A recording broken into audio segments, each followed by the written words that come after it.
Saludos oyentes de radio, gracias por escucharnos en la noche de este jueves 7 de noviembre del año 2024. A esta hora, Teresa Rivera sigue siendo la vicepresidenta tercera del Gobierno y ministra de Transición Ecológica. A las 8:01, las 7:01 en Canarias, Teresa Rivera, que sepamos, sigue cobrando su sueldo como vicepresidenta tercera del Gobierno de España y ministra de Transición Ecológica. Y sin embargo, 9 días después de la tragedia en el este de España, Teresa Rivera sigue desaparecida. No ha comparecido públicamente ni una sola vez, a pesar de ser la máxima responsable política de la Agencia Estatal de Meteorología y a pesar de ser la máxima responsable política de la Confederación Hidrográfica del Júcar o de las confederaciones hidrográficas de toda España. No compareció ayer en el Congreso de los Diputados porque en su lugar fue el secretario de Estado de Medio Ambiente. No ha concedido ninguna entrevista a medios de comunicación. No la hemos visto sobre el terreno. No hemos escuchado su voz para lamentar la tragedia ni para dar el pésame a las familias de los más de 200 fallecidos. Y hoy nos hemos enterado de que la semana que viene no se someterá a las preguntas de la oposición en la sesión de control al Gobierno, ni en el Senado, ni en el Congreso. Sabemos que algunos días Teresa Rivera ha estado en el gabinete de crisis de Moncloa y lo sabemos porque hemos visto su nombre aparecer entre los participantes en la agenda del Gobierno. Pero a pesar de su responsabilidad y de las competencias que tiene asignada su ministerio, Teresa Rivera se ha quedado fuera de los 5 grupos de respuesta de la DANA. Desde su ministerio le han dicho al Confidencial que es porque el presidente valenciano Carlos Mazón no lo ha pedido, pero desde el gobierno valenciano no se explican la ausencia de la ministra de Transición Ecológica. Otra cosa que lo hubieran pedido, ¿verdad? ¿Dónde está Teresa Rivera? ¿Qué cosa tiene en su agenda más importante que atender? Pues les voy a dar un dato. El próximo martes, 12 de noviembre, la vicepresidenta y ministra de Transición Ecológica de Pedro Sánchez tiene que someterse al examen del Parlamento Europeo para ver si finalmente ocupa la vicepresidencia de la Comisión Europea. Hasta el martes 12, el Parlamento Europeo está celebrando distintas evaluaciones que deben ir superando todos los aspirantes. Los exámenes comenzaron el lunes y finalizarán el martes de la semana que viene. La última, Teresa Rivera. Si lo que pretendía Teresa Rivera es que en Europa no le preguntaran por lo que ha sucedido con el desborde de los ríos en España, si lo que pretendía Teresa Rivera es que esto a ella no le salpicara, tenemos malas noticias para ella. Cuenta hoy El Español que en la Eurocámara ya se preguntan si puede ser comisaria, abro comillas, la ministra de la DANA, y que el próximo martes, durante su audiencia en el Parlamento Europeo, no se lo van a poner fácil. Además de preguntarle por su marido, actualmente vocal de la Comisión del Mercado de Valores y antes de la Comisión de Mercados y Competencia, recuerden que es una de las responsabilidades que puede adquirir Teresa Rivera, pues además de su marido, el señor Bacigalupo, le van a pedir a Teresa Rivera que rinda cuentas por lo que ha sucedido en España. El Partido Popular Europeo quiere que explique si la destrucción que fue provocada por las lluvias y el temporal en la Comunidad Valenciana tuvo también un efecto más nocivo por el desbordamiento de barrancos y presas que hubieran sido mal gestionados y que son directamente de su competencia. Y al hilo de esto quiero que escuchen una cosa. El alcalde de Algemesí, José Javier Sanchís, que se ha hecho conocido estos días porque unas declaraciones suyas se viralizaron en las redes sociales cuando dijo que estaba todavía esperando la llamada de la delegada del gobierno, y que sigue esperando, por cierto, ha contado hoy que delegación del gobierno en la Comunidad Valenciana quedó en avisarle el día de la tragedia si se producía un desbordamiento de los ríos, pero que nunca llegó a hacerse ese aviso. Pero si les hablo hoy de este alcalde es porque hoy ha vuelto a denunciar la dejación de otra institución. Y en este caso, de la Confederación Hidrográfica del Júcar. ¿Dependiente de quién? Del Ministerio de Transición Ecológica de Teresa Ribera. El alcalde ha dicho en una entrevista en 4 que avisó por escrito hasta en 2 ocasiones a la Confederación Hidrográfica del Júcar del peligro que suponía el estado del río Magro por la falta de limpieza y que no le hicieron caso. Escuchen. Yo tengo aquí, y quiero que lo sepáis, un escrito del mes de agosto de 2023, al mes de entrar a la alcaldía, donde el ayuntamiento se preocupa de que el río está en un estado lamentable y que compromete la seguridad y pide al responsable, que es la Confederación Hidrográfica, que lo limpie. Eso fue en agosto del 23. Y en julio del 24, es decir, este año, y anticipándonos a las lluvias que habitualmente vienen a partir de septiembre, le mandamos otro escrito a la Confederación y le decimos: señores, os envié un escrito hace un año, no lo limpiaron, no me han contestado y ahora mismo puede causar problemas muy graves el estado del río Magro. ¿Y tampoco hubo respuesta? Entonces yo espero que esto que ha pasado... No hubo respuesta. Ni por escrito ni con efectivos de limpieza.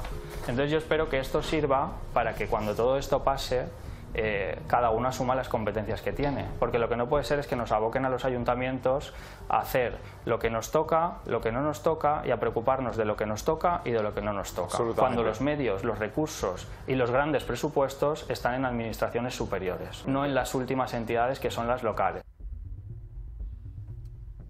Limpiar y drenar los ríos parece que no es ecologista, dicen. No, es que te cargas el medio ambiente. Luego vemos las consecuencias que tiene. Pero ni siquiera le respondieron.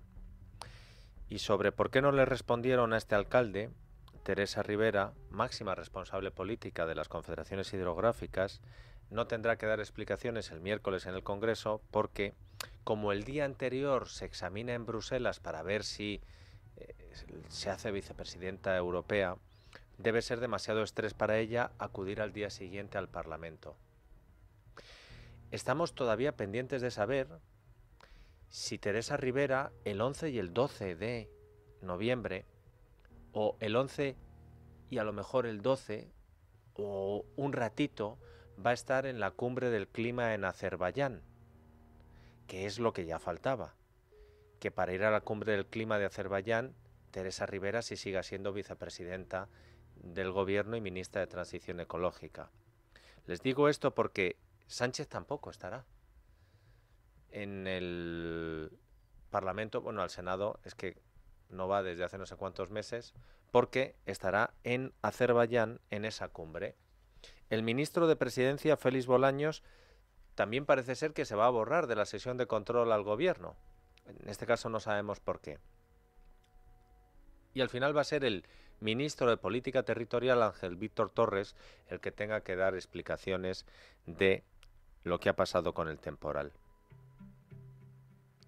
Pero fíjense hasta qué punto está missing Teresa Ribera. Hoy hemos sabido que el martes 29 de octubre, el día en el que comienza la tragedia, fue el secretario de Estado de Medio Ambiente el que tuvo que llamar al gobierno valenciano para alertarle de la posible rotura de la presa de Forata. Según ha podido saber Libertad Digital, el mensaje que el secretario de Estado le transmitió a la consejera valenciana de Justicia fue: no puedo asegurarle de que pueda aguantar y hay un alto riesgo de que pueda romperse. La llamada de alerta por lo que estaba pasando en esos cauces se produjo a las 8 de la tarde del martes 29. 11 minutos más tarde es cuando la Comunidad Valenciana lanza una alerta a los ciudadanos, la alerta que es el pitido ese estruendoso en el teléfono móvil. Lo llamativo, bueno, hay dos cosas llamativas. Una, que la consejera valenciana ha dicho que le informaron en ese momento que existía ese servicio. Hombre. Y lo otro es que, ¿saben desde dónde llamó el secretario de Estado a la consejera valenciana para alertarle de las consecuencias que estaba teniendo la gota fría y el posible derrumbe de una presa y el desbordamiento de los ríos? ¿Saben desde dónde le llamó?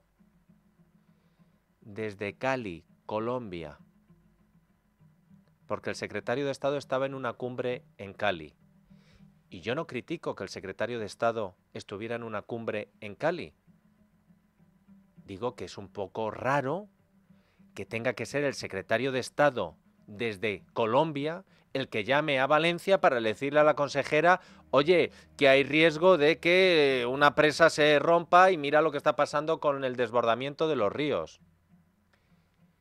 Lo digo más que nada porque, aunque las comunicaciones ahora son muy ágiles, el sacar al secretario de Estado de la cumbre de Cali para que desde Cali llame a la consejera, ¿no había nadie en España?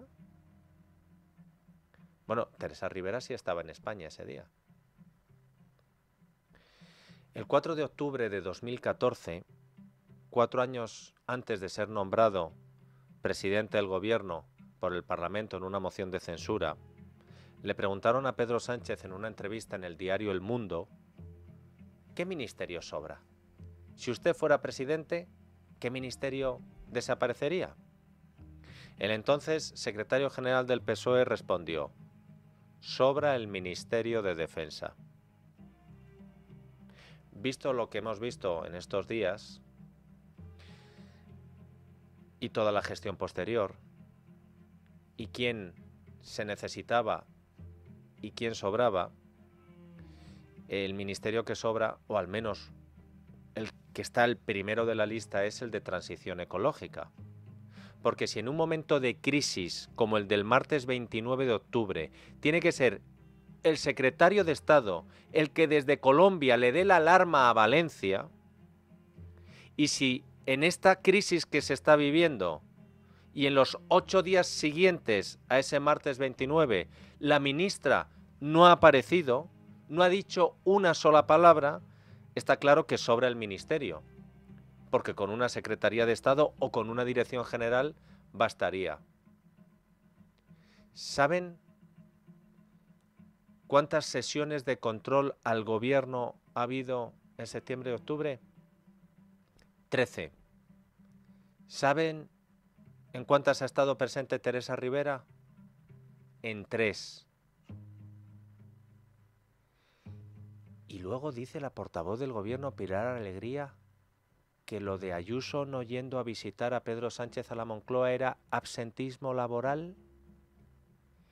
¿Qué dirá Pilar Alegría si alguien le pregunta el martes sobre el absentismo laboral de Teresa Rivera, ministra de Transición Ecológica, que en la peor riada que hemos tenido en décadas, en el temporal en el que han muerto más de 200 personas, no ha tenido tiempo ni un instante para decir públicamente una palabra, para pronunciar con su voz algo así como un pésame o una explicación o una justificación? Cuenta hoy Ketty Garate en The Objective que ya hay cargos del PSOE que están culpando a Moncloa del caos ocurrido y que ven a Sánchez noqueado. Si nosotros nos estamos preguntando públicamente, y hoy hay muchos más medios que se han sumado a la pregunta de ¿dónde está Teresa Rivera? Pues en el PSOE se hacen otra pregunta y es ¿dónde está Santos Cerdán, el jefe de organización del PSOE? El de ahora, el anterior era Ábalos. Les leo unos textuales que cita Ketty de fuentes socialistas. Abro comillas. Es evidente que no le están asesorando bien ni en Moncloa ni en Ferraz a Pedro Sánchez. Pedro está solo, nadie se atreve a decirle las cosas. ¿dónde está el partido? ¿Dónde está Santos Cerdán? ¿Por qué no ha activado Diana Morant las casas del pueblo en Valencia?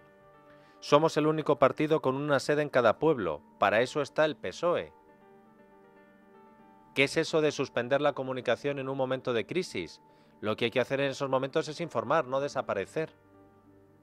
Cierro comillas. Fuentes del gobierno le han dicho a Ketty que después de lo ocurrido en Paiporta con los incidentes del domingo, Pedro Sánchez está, textual, noqueado. Y atención a esto que le ha dicho en privado uno de los mayores defensores de Sánchez a Ketty, así lo pone Ketty Garat.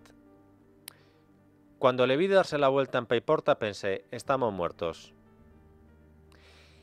Y las mismas fuentes socialistas y de gobierno que cita Ketty dicen que el domingo Sánchez estaba destrozado, que estaba en shock, que se puso a llorar. Y abro otra vez comillas. Él no está bien. El domingo en el Cecopi junto al rey tenía la cara rara, se notaba que no estaba donde estaba. Las ayudas que anunció el martes las tenía que haber anunciado el sábado, pero no tenemos la iniciativa. Cierro comillas. Así que Rivera no está. Santos Cerdán no está. El PSOE no está en Valencia. Y Sánchez está, pero no está. Quizá a nuestro presidente le están afectando más de lo que pensamos todas las malas noticias, no que vienen desde la Comunidad Valenciana, que eso no lo sé, sino las que se ciernen sobre su familia, su partido, su gobierno y que tienen que ver con la corrupción. Y por eso tuvo que decir él, yo estoy bien, el otro día. Si es así y a Sánchez le están afectando todas estas cuestiones, yo entiendo el desgaste y la erosión, ya no solo de gestionar y gobernar, y más si te caen situaciones como la que se está viviendo en la Comunidad Valenciana, sino todo lo que afecta directamente al entorno con el que él vive, porque es su mujer, porque es su hermano, porque es su exsecretario de organización, porque son sus ministros, su presidenta del Congreso, su fiscal general del Estado. Pues si a Sánchez le afectan estas noticias, hoy ya les digo que habrá sido un día difícil para él por las novedades, y no son buenas para Ábalos y para su mujer. Ahora se las voy a contar. Pero antes quiero que escuchen algo más sobre lo de los incidentes del domingo en Paiporta. En estos momentos, que nosotros sepamos, siguen siendo 3 las personas que han sido detenidas y luego puestas en libertad con cargos por estos incidentes. Se trata de vecinos de la zona que estaban trabajando en Paiporta como voluntarios y que, según la investigación, no tienen ninguna vinculación con grupos ultra. Fuentes de la Guardia Civil le han dicho al diario ABC que una docena de personas está también en el punto de mira de los investigadores, aunque de momento no se ha hallado ningún indicio de que quienes participaron en esos hechos, los detenidos y los investigados, sean ultras o tengan alguna vinculación con grupos de extrema derecha, como se apuntó inicialmente desde el gobierno y desde algunos medios de comunicación afines al gobierno. Pero insisto, la investigación está abierta. Y hablando de esa investigación, hay bastante malestar en la Guardia Civil porque el ministro del Interior, Grande Marlaska, ha desplegado a un cuerpo de élite antiterrorista para llevar a cabo sobre el terreno en Valencia esta investigación, concretamente la Unidad Central Especial 3. Me gustaría que escuchen al portavoz de Jucil, la asociación mayoritaria dentro de la Guardia Civil, porque Agustín Leal nos ha mandado este mensaje a la noche de Es Radio. Esta mañana nos hemos enterado que el pasado martes al mediodía se envió a Paiporta desde Torrejón de Ardoz un helicóptero con 5 miembros de UC3, la unidad de élite de información de la Guardia Civil, para investigar a los presuntos autores del intento de agresión al presidente Sánchez en Paiporta el pasado domingo. Lo consideramos un despropósito, ya que en el terreno hay unidades territoriales que bien podían haber efectuado esa labor sin este despliegue desmesurado de un helicóptero y una unidad de este calibre. Ese helicóptero hubiera estado bien en los primeros días, a las 24 horas siguientes del desastre, la semana pasada, para rescatar a las víctimas, o bien emplear a UC3 para detener a Puigdemont en su impune presencia en una manifestación en Barcelona hace unos meses. Mientras la UC3 de la Guardia Civil y el Super Puma buscan por orden de Marlaska a ultras en Paiporta o en las zonas de alrededor, otra unidad de la Guardia Civil, la UCO, lo que sigue es juntando pruebas sobre las tramas de corrupción que afectan al sanchismo. Y gracias a esas pruebas que encontró ya la UCO, hoy la Sala de lo Penal del Tribunal Supremo ha imputado por 4 delitos, uno de ellos pertenencia a organización criminal, al que fuera hombre fuerte dentro del gobierno de Sánchez y secretario de organización del Partido Socialista, el señor José Luis Ábalos. Al final no ha habido sorpresas y tal y como pidió el juez de la Audiencia Nacional, Ismael Moreno, el alto tribunal ha asumido la investigación e imputa al exministro socialista de delito de pertenencia a organización criminal, otro de tráfico de influencias, además del de cohecho y malversación. Sobre el resto de personas que están en las diligencias, pero que no están aforadas, el Supremo resuelve que el procedimiento debe continuar en la Audiencia Nacional y que solo sería de su competencia cuando los hechos investigados tengan alguna conexión con Ábalos. Además, el tribunal le pide a la Audiencia que le remita toda la información que resulte de las diligencias que se practiquen y que afecten al exministro de Sánchez. Miguel Tellado es el portavoz del PP en el Congreso y hoy ha pedido responsabilidades. Yo tengo que recordarle al Partido Socialista que cuando el investigado fue el señor Koldo García, se apresuraron a pedir la dimisión del señor Ábalos. Y yo me pregunto si ahora que el investigado parece ser que va a ser el señor Ábalos, si no debería dimitir quien ha nombrado al señor Ábalos. Dentro de 11 días, el próximo 18 de noviembre, la mujer de Pedro Sánchez volverá a declarar como imputada ante el juez Peinado. En las últimas horas, el juez instructor le ha pedido a la UCO que analice los informes de la Universidad Complutense sobre el software y sobre la cátedra de Begoña Gómez. Antes de la comparecencia ante el juez del 18, el día 13 de noviembre, la mujer del presidente tiene que acudir a la comisión de investigación de la Asamblea de Madrid.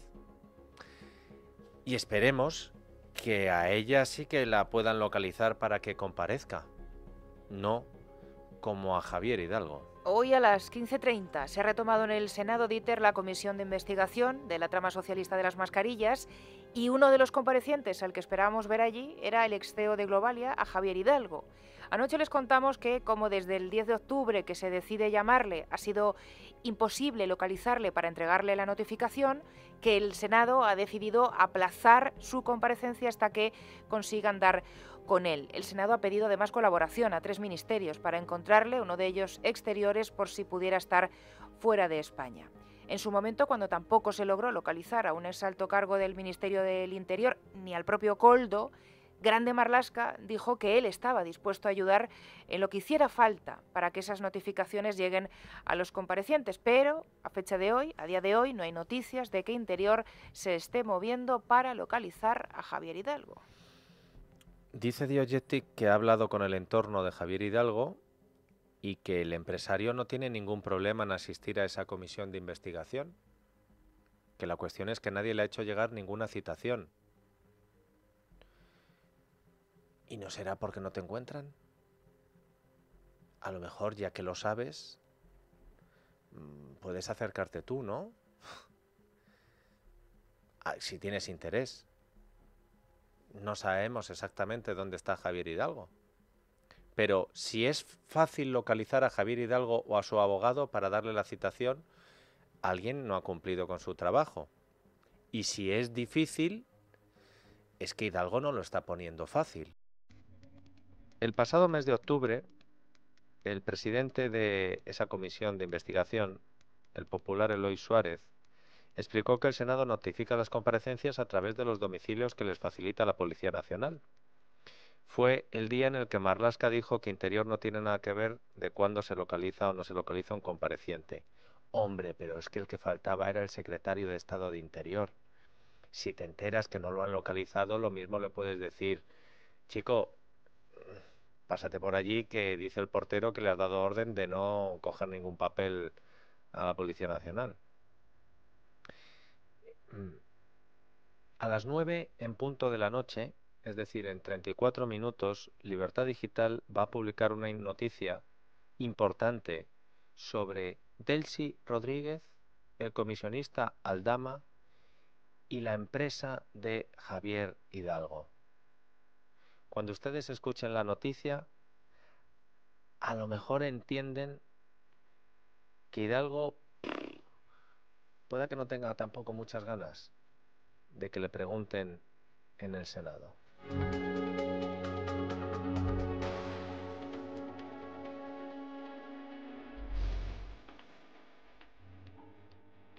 La noche de Dieter, con Dieter Brandau, en Es Radio.